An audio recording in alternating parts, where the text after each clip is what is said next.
Most of us followed the rescue of the miners in the north of Chile a few months ago. It was transmitted live on world television. It was one of the most watched events in the history of television and communication. Most channels around the world transmitted the information and followed minute by minute what was happening.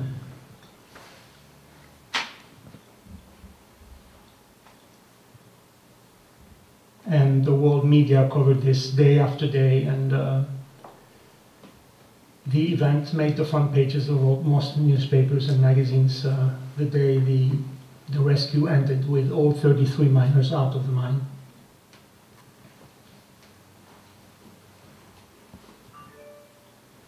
There were 33 miners and 32 Chileans and 1 Bolivian. And when the accident occurred, before the world knew that they were alive, their relatives decided to put the 33 Chilean flags in the desert near the mine as a kind of spontaneous memorial, hoping that they were alive.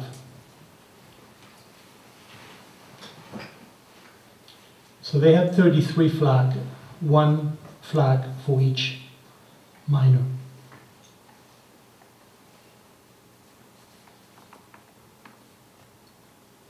And immediately, this symbol of 33 flag became an advertising device for many companies in Chile. In this case here, this was in Valparaíso, that did an homage to the miners while waiting for their rescue, or the Jumbo supermarket that decided to display the flags outside. In today's world, anything can be used to sell.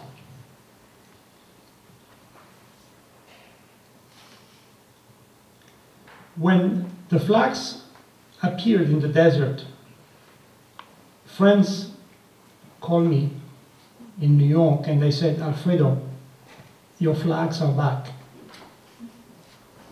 Exactly 30 years ago, before leaving Chile, I had done an installation with 1,000 flags, and I had decided to divide the country with flags going from the mountains to the sea.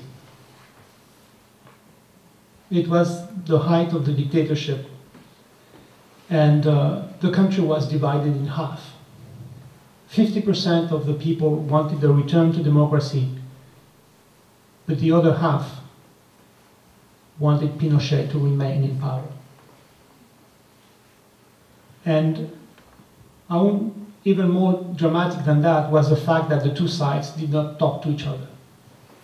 So for me, it was a symbol of a country about to commit suicide. And I wanted to articulate this visually. So I selected the most basic visual symbol of a country, a symbol of its identity, and use it to divide the country in half. At the time, there were rumors that the military were killing people and burying them alive in the desert, or they were throwing them alive in the sea with weight on their feet. But they were only rumors. Unfortunately, when the truth came out at the end of the dictatorship, those rumors became the truth. And so these images at the time had a different connotation than what they mean today. But this was the last work I did before leaving Chile.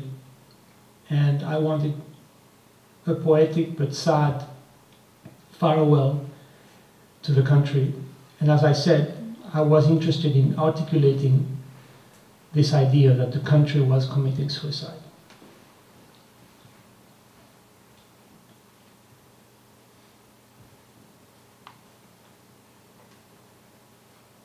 Of course, what happened in Chile, starting on September 11, 1973, marked myself and my generation deeply.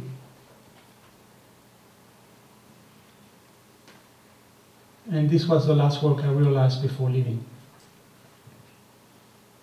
I've been living in New York for the last 30 years, and as you know, also on a Tuesday, also in September, also on the day 11th, but in the year 2001, there was another tragedy. And from that moment on, that tragedy became El Once Grande, the big 11. And our Once became El Once Chico, the small 11. And every year after year, we in New York commemorate the tragedy of September 11, 2001.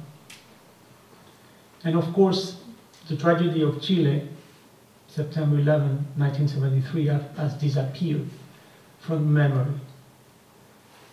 So I was working on a memorial for the victims of the genocide in Chile, or victims of the Pinochet regime in Chile at the time, commissioned by the government of Michelle Bachelet, when I was invited to do a project in New York. And this is what I did. This is what we call the High Line. It's a former rail track around Chelsea in Manhattan that was recovered by a group of architects called Diller and Scofidio, and they transformed it in a park, in an elevated park. And it goes around between buildings. It's a very beautiful attraction for the city. This is where it goes under an hotel called the Standard Hotel. And so let's go up there. So they transformed these former rail tracks into a park where they have benches and some vegetation. And they kept the original tracks intact to show the history of this place to the visitors. Like here. So since this was like a parallel reality in New York, a double line above the city, I decided that this could be the right place to do a public intervention commemorating what happened in Santiago on September 11, 1973. On a Saturday morning, suddenly started to appear on the High Line a group of 10 artists drawing in silence.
So each one had a panel in front of them with an original photograph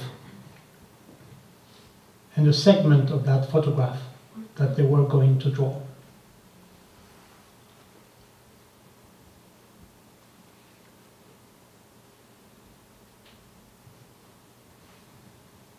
The original photograph is by a photographer named Louis Poirot, and it was taken on September 12, 1973, 24 hours after the coup that destroyed the Moneda Palace and that killed Salvador Allende. And so I created these 10 panels where this image is divided in 10 segments, and each one has a separate, a different segment.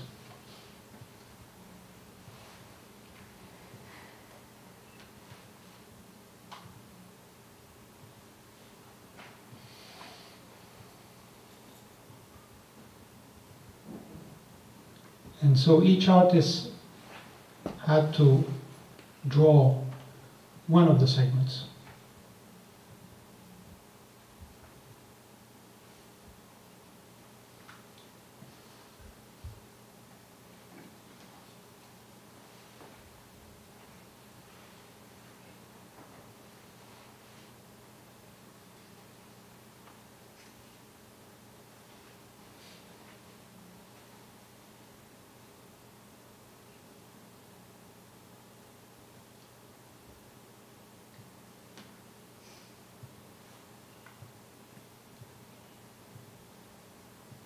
And of course, they were engaged in conversations, and we had a script to what kind of conversation they could have with the public, asking them what they were doing.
So, parallel to this, in the gallery that had invited me, I had drawn a grid, and the grid remained empty for a week, waiting for this event to occur.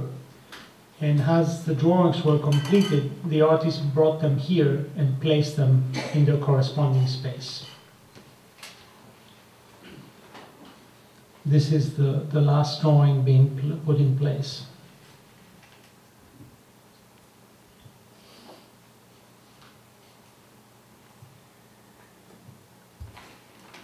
And each artist fixed it.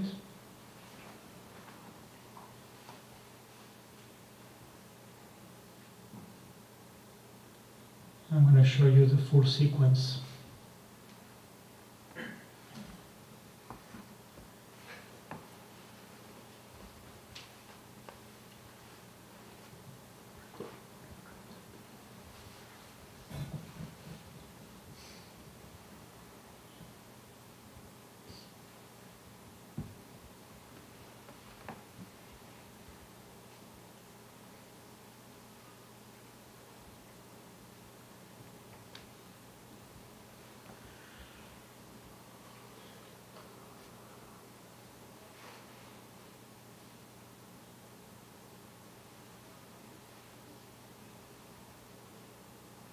So this project was a very simple gesture. I just wanted 10 US citizens to recreate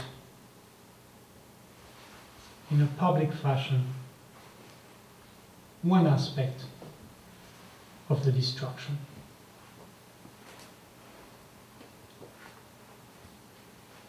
The piece is called Fragments, and it took place in New York City.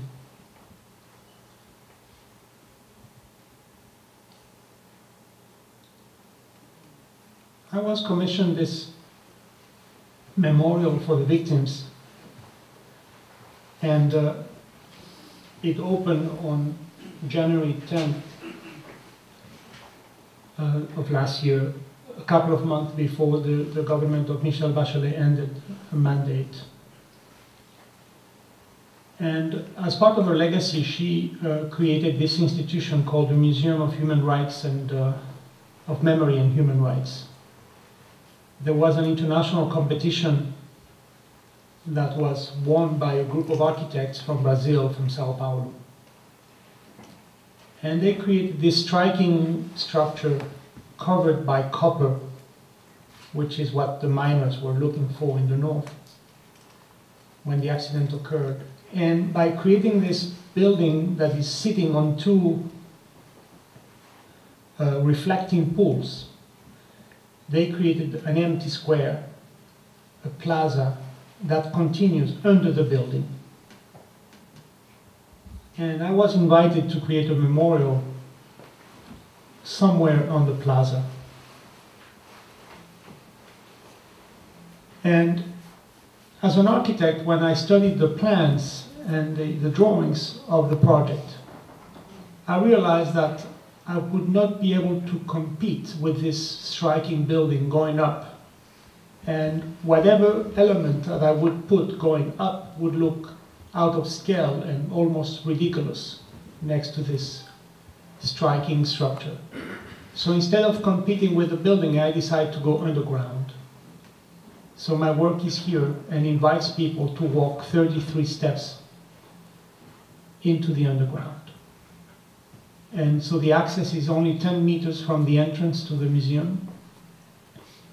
And so you're invited to visit either before or after the museum.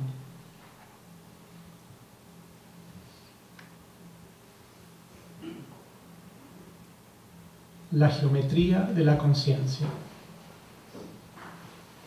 The geometry of conscience. As you walk down, you realize that the light starts to be controlled by the depth of the space that is 6 meters below and by the beams. And you arrive at the first virtual cubic space, which is 5 meters by 5 by 5. And you enter from the right and you exit from the left. Once you enter, you arrive at the second cubic space, which is also 5 by 5 by 5, and it's all concrete, and it's very dark. There is only indirect lighting on 2 side walls. But there is a guide welcoming you and telling you, welcome to the geometry of conscience. And he will explain to you that a maximum of 10 people can enter the third and last space. And you have to turn off your phone, and you have to remain silent for 3 minutes. And if there is an emergency or you panic, there is a panic button for you to get out. And so he's there to explain how this will work and to control the crowds.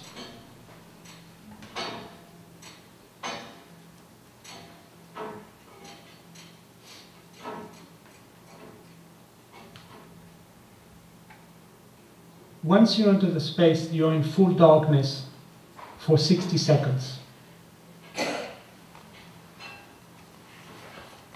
Little by little, you get used to the darkness and you realize that there is a set of silhouettes in the back wall that start to emerge. But only 60 seconds later, after this full darkness experience, the lights start. And the light will start from 10% and will increase slowly to 100%. Light coming from these panels in the back.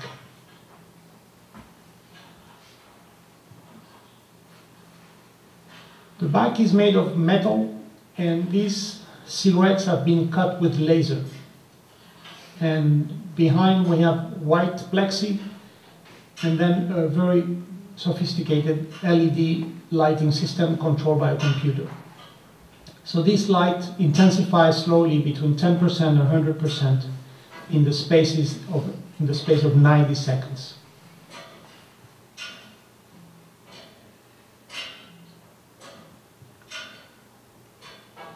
The back panel is made out of two kinds of people.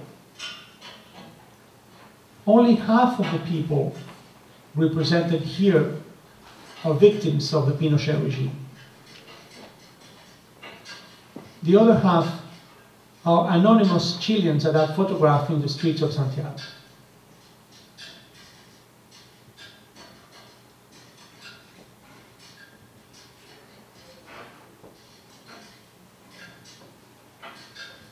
I had access to the photographic archives of the people who died, and this is what we did. For example, this is Dignaldo. We took his picture and then we scanned it, and then we did this, and then we got rid of the image. And we did the same with Jenny and Luis, Santiago, Elizabeth, Hector, Jorge, Elsa, Rafael, Antonio, Marta, Jacqueline, María, Víctor, Raúl. And as you get used to the lighting blinding you from these faces, you realize that the two side walls are mirrored. Large mirrors, 5 meters by 5 meters, prolonging the space to infinity on both sides, multiplying these faces to infinity. The concept for this work was, todos hemos perdido algo. We all lost something. So I wanted here to integrate both the living and the dead into a collective narrative. I wanted to suggest that instead of marginalizing the victims like most memorials do, we bury them as if to forget them. I wanted to integrate them in the narrative. So basically, the visitor here is illuminated physically, historically, by the living and by the dead.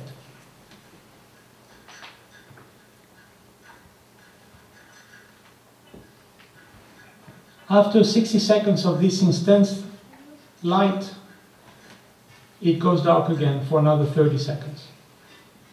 This time,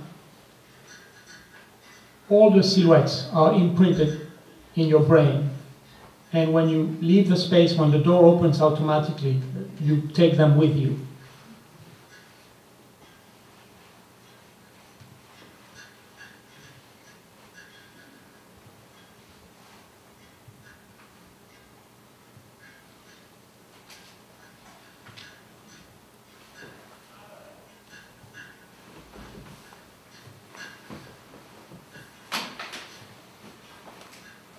The Geometry of Conscience in Santiago de Chile.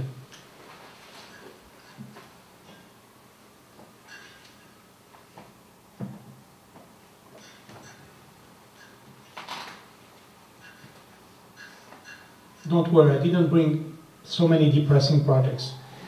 I'm going to show you now a selection of public interventions, and some of them are a little more joyful. I don't want to depress you. This is Times Square in New York City, and this is an early work from 1987. I was offered the possibility of making an animation on the spectacular sign. And this is what I did.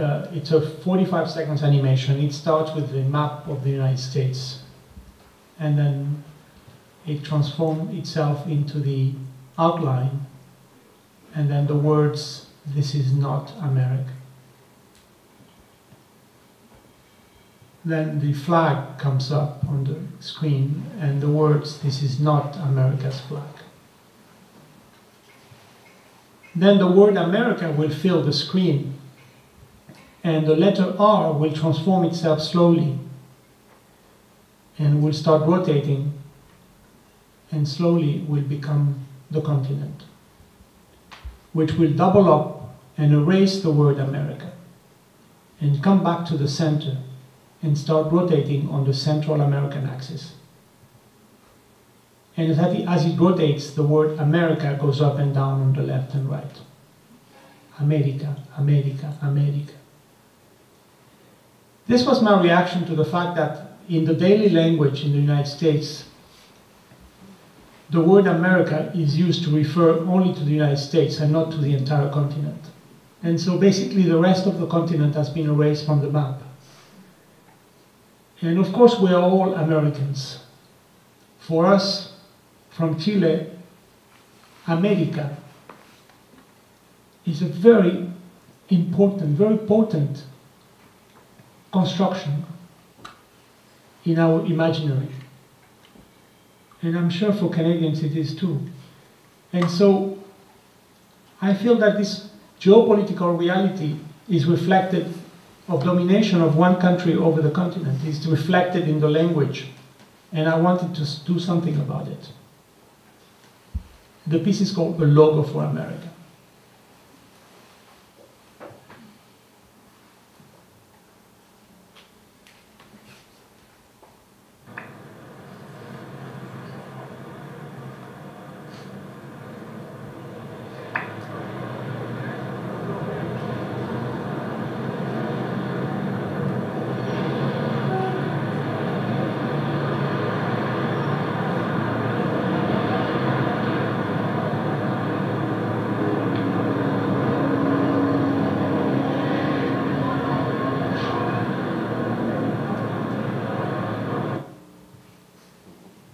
National Public Radio sent a journalist because of the controversy that this provoked, and you could hear live on US radio people say, "But this is illegal. How could they let him do this?" I knew that this project was totally hopeless, but I still wanted to do it. A Logo for America in Times Square in 1987. I'm going to take you now to a town called Skoghall in Sweden. This is a Skoghall City Hall, and this is the church. It's an 80,000 people town. This is the main pedestrian street, the supermarket. And most people who live in Skoghall is middle class. This is a typical structure that when the town was created used to be the house for 4 families. But as the standard of living progressed, today it's a single family house.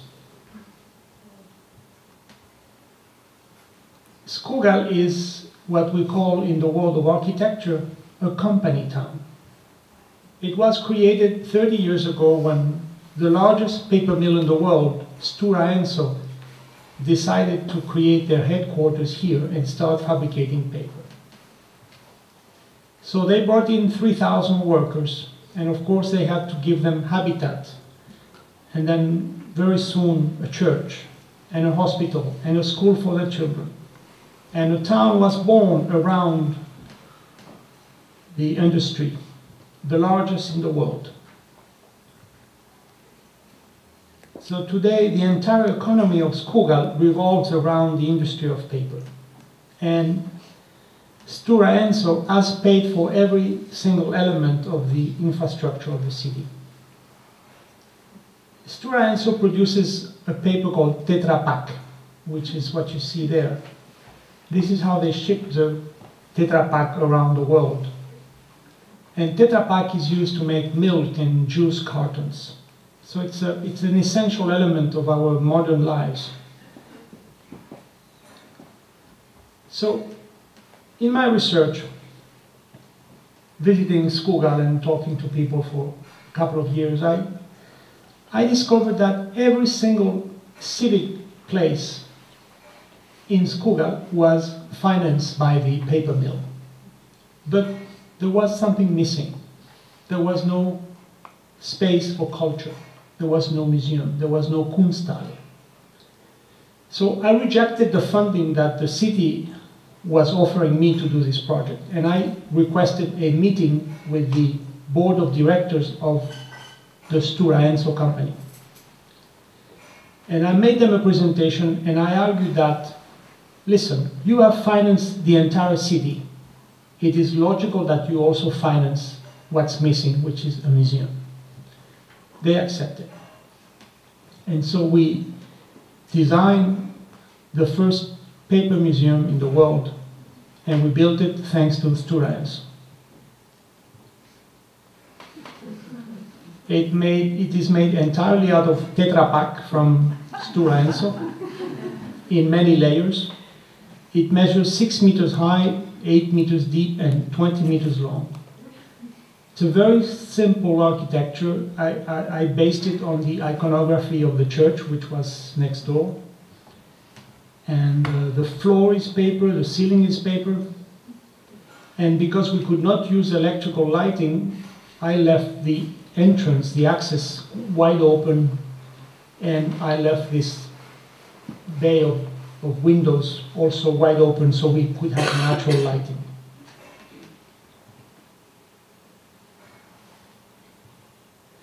For the opening exhibition, I invited 15 young Swedish artists to create works related to paper.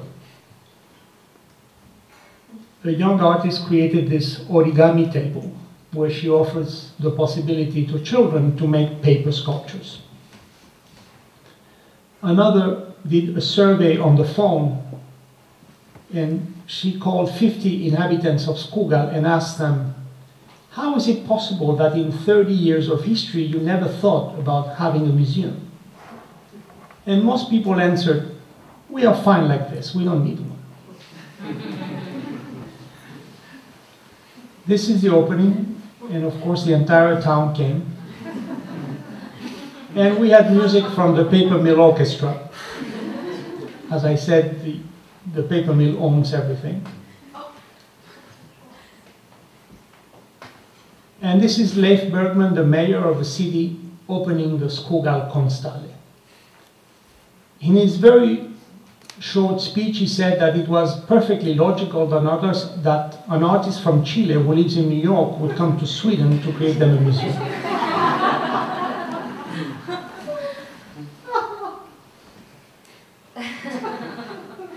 And this is the opening, and as you know, like in most openings, you cannot see anything.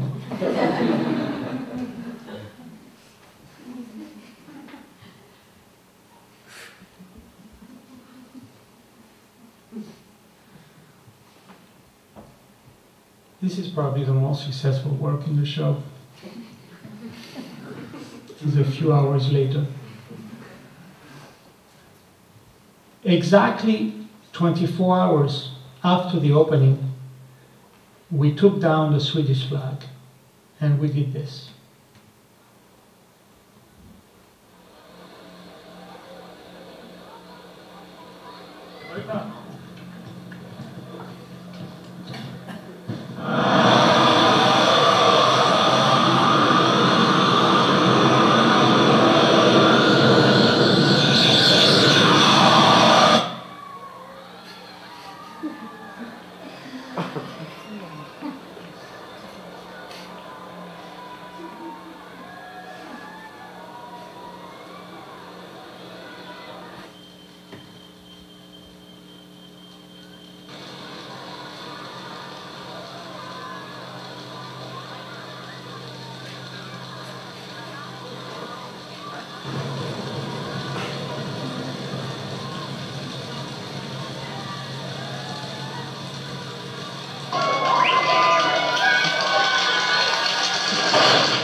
The burning was pre-planned. Everybody knew that we were going to burn it in 24 hours. The logic was that I was not going to impose an institution to a community that didn't want one. I just wanted to offer them a glimpse of what contemporary art is. And once they had seen it, to take it away.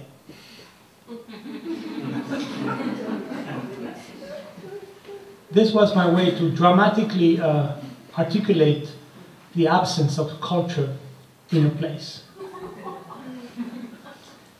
A few hours before the burning, I was having dinner with the mayor when a group of concerned citizens came to see us, and he said, "Mr. Jaar, congratulations, we understand now your idea. Let's save the museum." I said, "Listen, it's too late, it's impossible, this will be destroyed by the first rain, the first snow, this was not designed to stay." They said, "But let's save the foundation, let's save something, so we can have a starting point." I said, "Listen, I've been working with the fire department for 6 months. In order to burn this, I'm sorry, I have to continue my project." They accepted my logic, but I was thrilled that they reacted like this. Of course, this is what I was looking for. So I had to make a deal with them. And I said, "Listen, I will design your playground for free if you let me burn my museum." They accepted.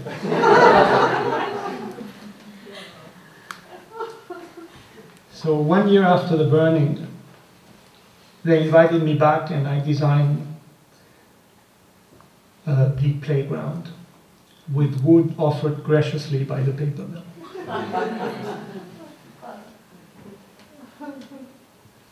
We dedicated this project to Monica Johansson, a local artist who doesn't have a place to show her work, and I suggested to the mayor that one day, if they have their museum, she should be the one opening the museum.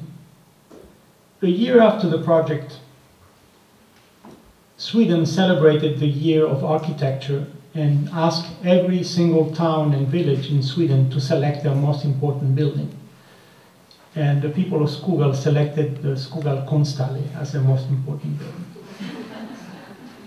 And 7 years later, they called me back to come back as an architect and to design the permanent Konsthallen for Skoghall. That will open in 2013. The Skoghalls Konsthallen in Skoghall, Sweden. We're going to stay for a few more seconds, minutes in Scandinavia. This is Finland, the capital of, this is Finland, and this is in the capital, Helsinki. As you walk around Helsinki, you will quickly discover that the society is incredibly homogeneous. It's definitely not Toronto. When you walk around, you are shocked to see the lack of diversity. And when you analyze the numbers, you realize that Sweden, Denmark, and Norway have welcomed 1 million immigrants in the last 10 years. But Finland has welcomed 17.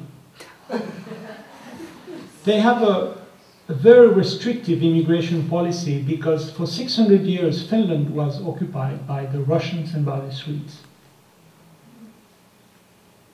But the year I was invited to do a project in Helsinki, Finland was applying to become a member of the European community.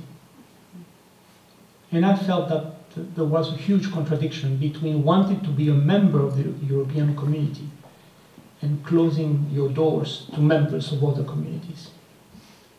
So I created this project called 1 million Finnish passports. And that's exactly what we have here. After 6 months of discussions with the Finnish immigration authorities, I was authorized to print 1 million Finnish passports. But they had to be put behind high security glass. And they had to be burned after the exhibition, without any witnesses. I accepted. Why 1 million? I had calculated that most European countries, approximately 20% of their population are foreigners or people of foreign descent. And since Finland has 5 million inhabitants, if Finland was a normal country, they should have had by now 1 million foreigners. These are their passports. So with this project, I wanted to ask the Finnish people, do you want to remain insular, isolated from the international community? Or do you want to welcome new faces, new sounds, new ideas?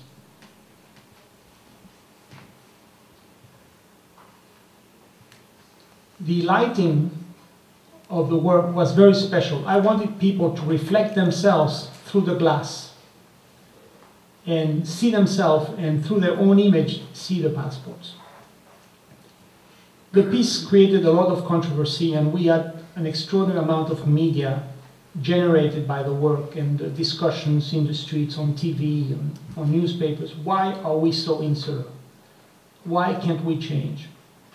So the work accomplished its objective, but the most beautiful, the most moving reaction was a Finnish citizen came in the morning to see the exhibition, and he decided to return in the afternoon with his own passport. And he threw it on top of the pile as a sign of solidarity.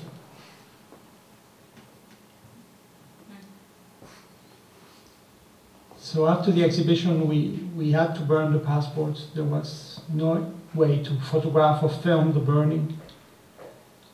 I managed to steal 200 passports. But I still don't know what to do with them. 1 million Finnish passports in Helsinki.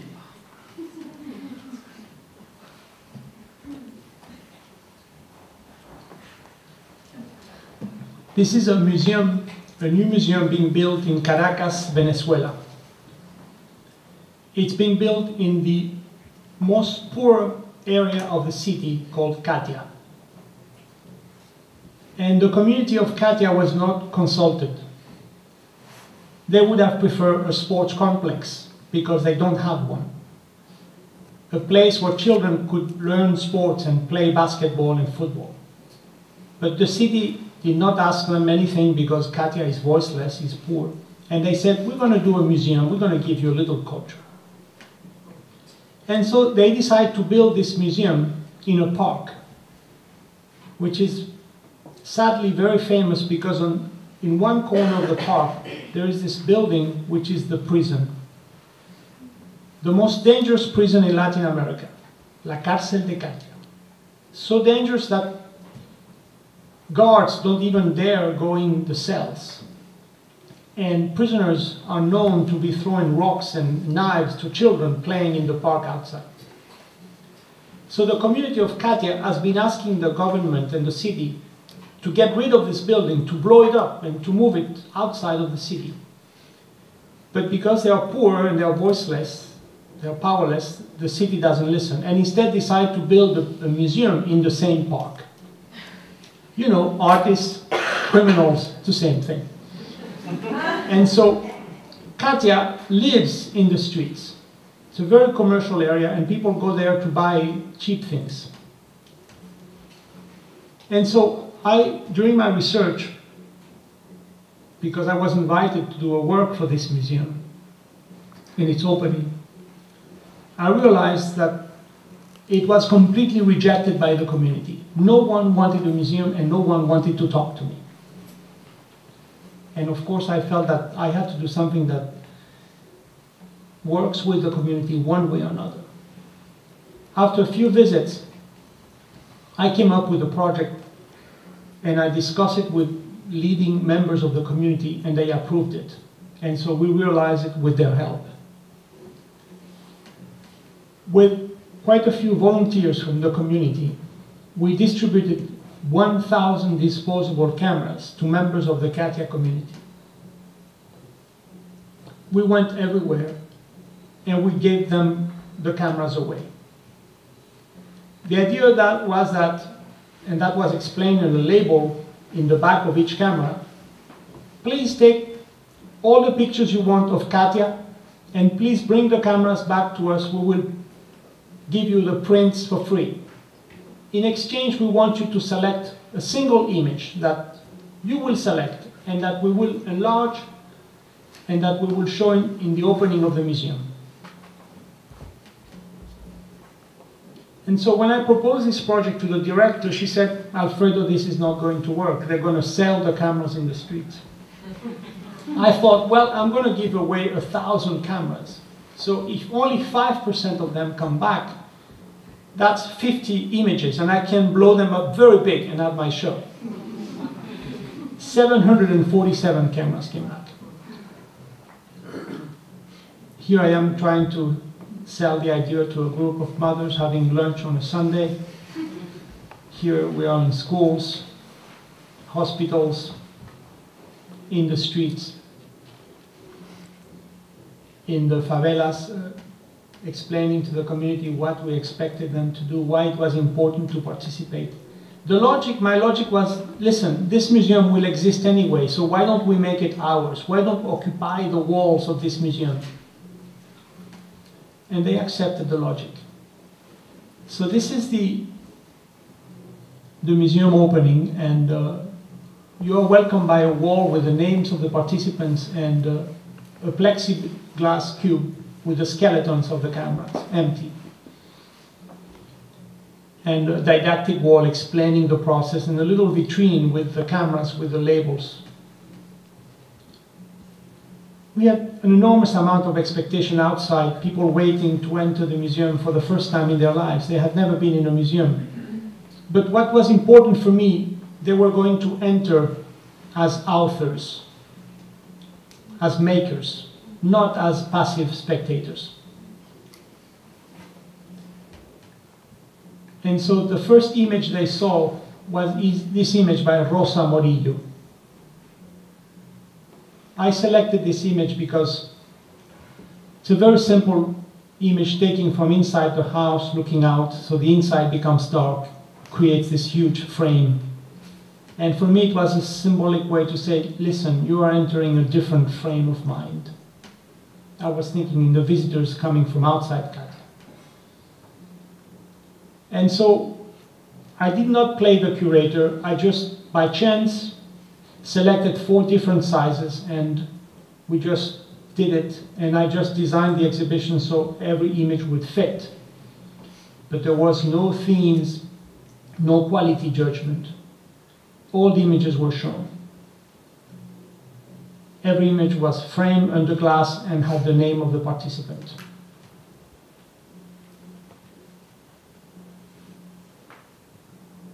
I brought you a selection. This is Albania Carrasquez,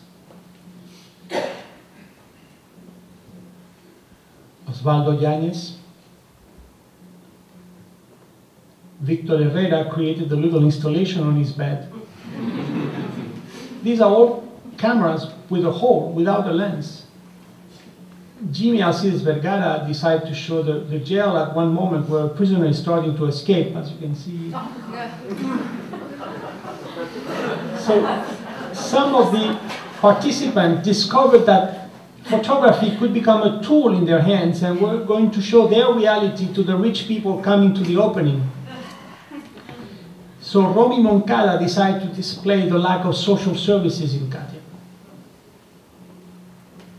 Or Victor Herrera, homelessness. But this is Victor in front of his image. Douglas Yerkis. But most people really wanted to show the faces and the smiles of the Katia people. Ronald Rosada, a group of friends. It became a popular party, and instead of lasting 6 weeks, the show lasted 6 months. And the director felt forced to invite 3 members of the Katia community to integrate the board of directors of the museum, to have a say in the planning of the exhibitions. José Rivas, Franca Capobianco, Douglas Muñoz, Domingo González, Victor Herrera, and Alejandro Chivdate. This image is interesting because here the kid is throwing the football to the photographer, to the audience, to me, to us. Symbol of that sports complex they would have preferred to have. Instead, they got a museum. The piece was called Camera Lucida, in homage to, of course, Roland Barthes, but also to the lucidity of the Katia community in Caracas, Venezuela. I was invited to create a monument for Salvador Allende in Barcelona, Spain. And I don't like monuments. Monuments are gray, they're boring, they're sad. But they said, listen, really, do whatever you want. So I created a playground for children. And they're very simple structures. They're anchored on concrete cubes in the ground, so they cannot be moved. And they're painted with the primary colors. It's a permanent work. And only one of them has an inscription. It says, La revolución no implica destruir, sino construir. These are Allende's words. The revolution doesn't mean to destroy, but to build, to create. And on the other side, we have the date of birth and death and the time he was president of Chile. So these are easels that get animated when someone requests a piece of paper that has been pre-cut and starts drawing or painting or writing on them. So it is really a public space for creativity. And so here, instead of creating a monument as a cult to one person, to Allende, I decided to work with the essence of his thinking. Transparency, democracy, creativity, and public participation. So I wanted to articulate these thoughts in the real world in this monument.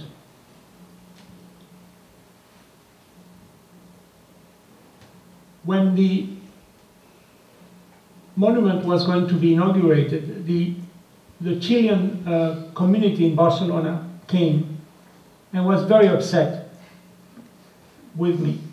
They were walking around and saying, where is Allende? Where is Allende? What is this? But Isabel Allende, the daughter of Allende, was there to inaugurate the monument. And she made a very beautiful, very generous speech approving of the way I had memorialized her father. But half of the people who came to the opening were Chileans, exiles, but the other half were Spaniards. And most of the Spaniards were bringing with them a book by Isabel Allende. They wanted Isabel to sign their books. But Isabel Allende, the daughter of Salvador Allende, is not the same Isabel Allende, the writer. It's her cousin. So she would explain, listen, it's not me, it's the other Isabel. And the people would say, it doesn't matter, please sign it anyway. So people started lining up, and she signed hundreds of books, like she does everywhere she goes. So it was a comedy of error, because the Chileans were looking for Allende, and the Spanish were having their book signed by someone who was not Isabel Allende. Playground in Barcelona.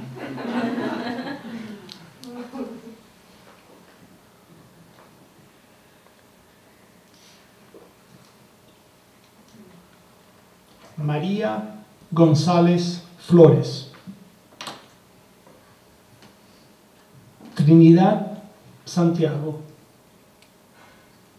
Alejandro Mendoza Pacheco. Adelaida Hernández Luna. These are names of people who died simply trying to cross the border between Mexico on your left and the United States on the right. As you know, the two countries are divided by a fence, that starts in the sea in the most ridiculous way and ends up in California, in Texas, in New Mexico, and Arizona. And a group of immigrants had created this very informal monument, simply listing the names of some of the people who has died, simply trying to cross the border. In the last 10 years, 3,000 people have died because of shootings by immigration authorities, drowning in the river, and by extreme temperatures, either cold or heat in the mountains. And a large number of them also have died because after 3 days of crossing, they arrive to the US side and they have to cross a highway which is 8, 10, 12 lanes wide. And they're weak and they think they can make it, but they don't. And they're hit by cars. I was invited by the city of Tijuana on the Mexican side and San Diego on the US side to create a project that would be common to the area. I did a piece called La Nube, the cloud. And the cloud is there, hovering exactly above the fence. It consists of 3,000 balloons, white balloons, inflated with helium. And they are inside this net, this fishing net, and it is held to the ground exactly above the fence.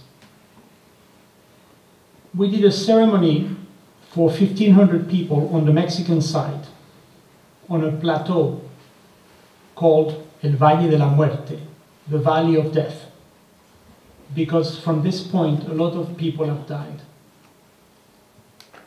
So we started the ceremony with a concert of classical music played by a Mexican quartet. My idea was to create a space of healing, a space where we could remember the lives of these people who died simply trying to cross the border.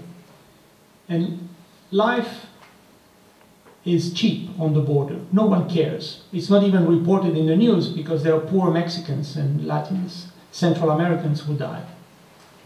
And so I wanted to bring them back for a moment and celebrate their lives. Here we are on the plateau, looking at the fence at the bottom, and we are looking at the US side. Normally you would see 2 or 3 jeeps from immigration authorities. They call it La Migra. But that day they knew we were filming the event, so they decided to hide. So we felt very powerful doing this. After the concert, a Mexican actress went on the stage and read a poem.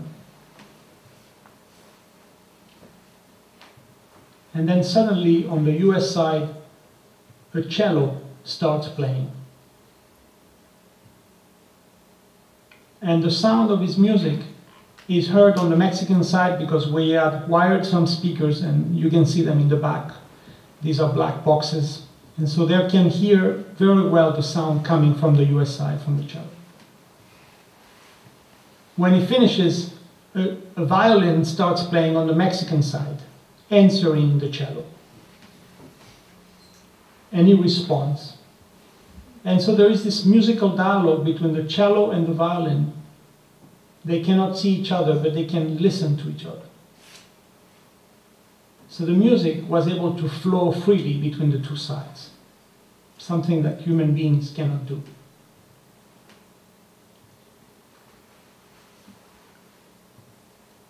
A second actress came on the stage and read a second poem and then requested a minute of silence.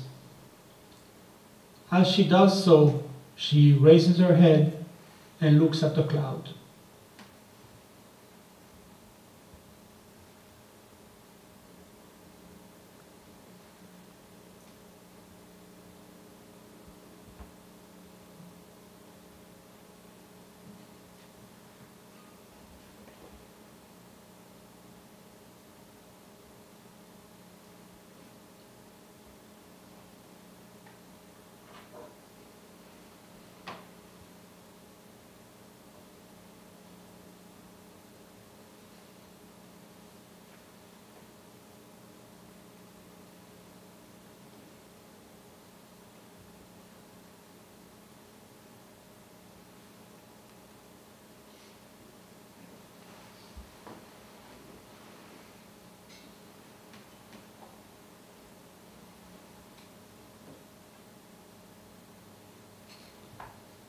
when I announced this project, a group of ecologists came to me and said, listen,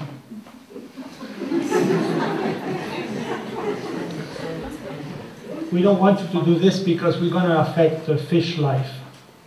The balloons will go towards the sea and the fish will die. So we worked with the scientists and we created these biodegradable balloons that would disintegrate when they reach 5,000 feet of altitude, leaving no trace. But that day, the wind shifted. And instead of going toward the sea, the balloons were toward Mexico. Maria, Roberto, and the others went back home.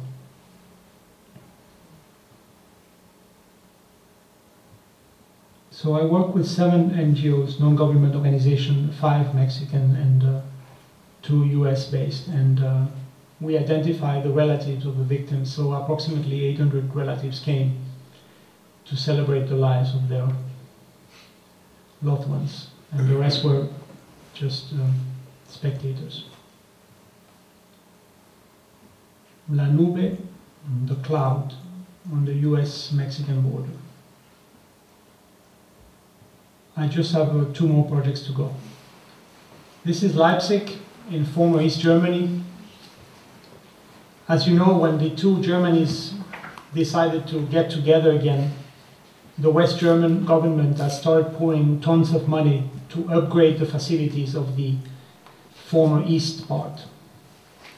And it is noticeable in all the center of the major cities. This is Leipzig, where they are really doing extraordinary work in recuperating the most important buildings. If you visit Leipzig, they will also show you that they decided consciously to keep certain monuments from the pro-Soviet era alive. So here we have a government building and they have this monument to Lenin in the front to show traces of their history. Or the Opera House, which still has the communist symbol all around. If you go to Leipzig, everyone will tell you, you must go to this church, which is called the Nikolai Church. Here, this is where Bach used to play before he left Leipzig. But another event occurred in this church much later. A priest started making strongly political sermons, asking for the wall of Berlin to come down and for the reunification of the 2 Germanys. And he had a very large audience, and the audience started to grow, and thousands of people came every week to listen to him. So many observers believe that the movement was started here in this church. And so they come for both to look at this church where the movement started and to see the church where Bach used to play. An East German artist was invited to commemorate this fact, and he created this public sculpture outside of the church. Basically, he replicated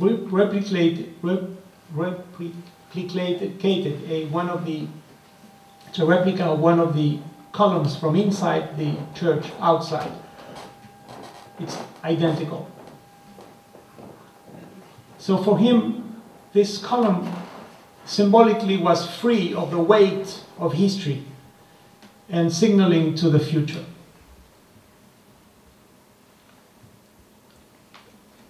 But there is still another Leipzig. When you walk 500 meters to the south, you will discover an area called Plagwitz, which is collapsing. And the buildings are occupied by people who has no money, homeless, and so the owners have been forced to close the buildings. It's quite an extraordinary vision for Germany. And this is because there is not enough money to upgrade the entire country at once. So many large parts of the bigger cities have been abandoned. And a certain kind of resentment is growing in these areas, because now there is no help from the government like during the Soviet era. Now they're on their own. I was invited to do a project in Plagwitz by a group of young artists who lived in this area and wanted to call attention to the world to what's happening in Plagwitz, how they feel abandoned. So I accepted. And in my research, I discovered this little river that practically marks the border between Leipzig and Plagwitz. And I thought it would be interesting to do something on the river, which marks the division between the two realities. And one day, I discovered this church that was right on the border in front of the river. It was a huge church, really spectacular. And I asked to visit that church, and I realized it was on sale because it was abandoned. The value was €1, so we purchased it. Inside was in total disrepair, one chandelier working. So we decided to clean it and to use it to create some kind of event where we would have some kind of town hall meeting with the people of Plagwitz, where we could discuss together what needs to be done in this new system in which we find ourselves. So I thought a movement had started in the other church where Bach used to play. Let's start another movement here. So we cleaned up the benches in order to welcome people. We got rid of all the broken glasses. We cleaned up the vitrals, and we made it barely acceptable to invite people in. But I had to create an event to bring people in, and this is what we did.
we played Bach also at a very low volume, and every 30 minutes we increased the volume and the chandelier came down. The idea was that since this is not a church anymore, let's bring the light down and transform the architecture with the power of light. My idea was that the chandelier could become a kind of fire, and we could sit around this fire to talk about the future of Plagwitz.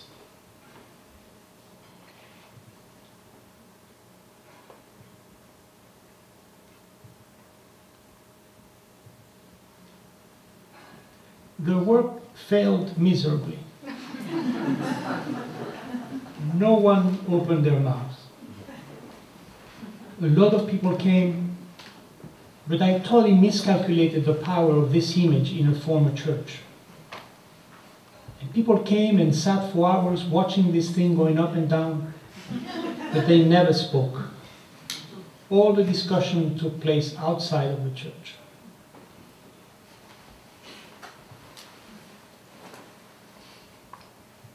We titled this work A Requiem for Leipzig, even though Bach never wrote a requiem, but I wanted to dramatize the situation of the people living there.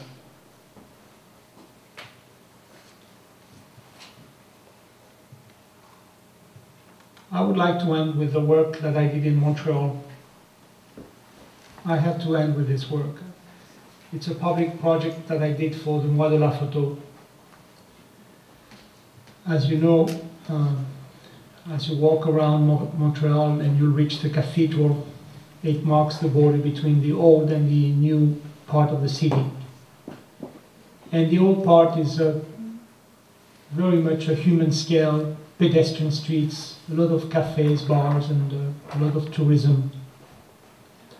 And I was invited to intervene here, in the cupola of the Bon Secours market. As you might know, this was a siege of the Canadian Parliament, but it burned. It was rebuilt because it's a national monument, and it burned again. It burned 5 times. So after the 5th fire, the Canadian Parliament decided to move to another building. And it has remained empty since then. They offered me this space for my intervention. Today, it's the mall on the first level, and the second level you have non-profit organizations, but the entire tower is empty, and it can be seen from a radius of 5 to 10 blocks all around, and it's a national monument. I went quite a few times to Montreal to research for this project, and I could not come up with any decent idea. I'm here on a church roof looking at the cupola at eye level for visit. I was walking back towards the cupola, which is at the end of the road.